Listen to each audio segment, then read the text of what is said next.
Hello guys, welcome to my channel. আমি রনিতা, তোমরা দেখছো অনমোল আর্টস। আজকে আমি তোমাদের সঙ্গে আর একটা পাঞ্জাবি পেন্টিং শেয়ার করব।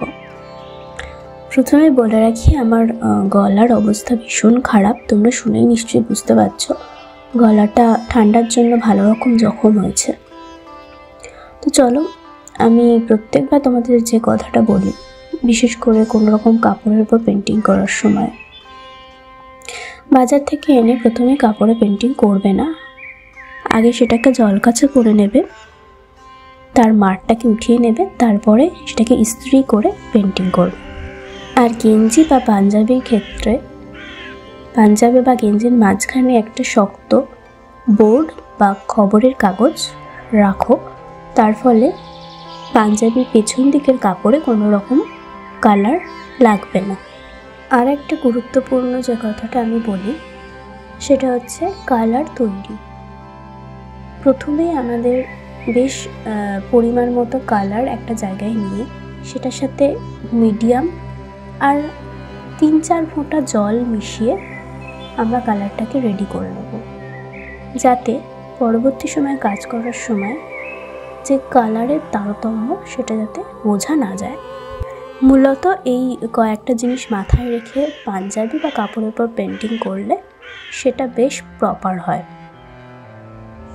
আর তোমাদের মধ্যে কেউ যদি এরকম টাইপের পেন্টিং করতে চাও বাড়িতে, করো, আমাকে কমেন্টে জানিও।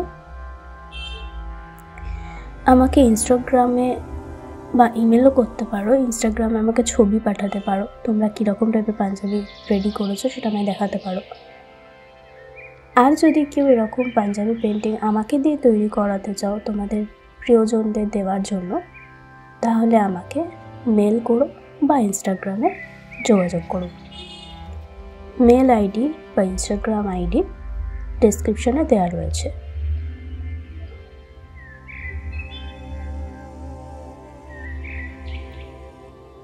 চলো, তোমরা পেন্টিংটা এনজয় করো, আমি ততক্ষণ এটা প্রপারলি শেষ করি।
আমার পেন্টিংটা শেষ হয়ে গেছে। তোমরা দেখতেই পাচ্ছ কি সুন্দর হয়েছে পাঞ্জাবি পেন্টিংটা। কেমন লাগলো আমাকে কমেন্ট করে জানিও।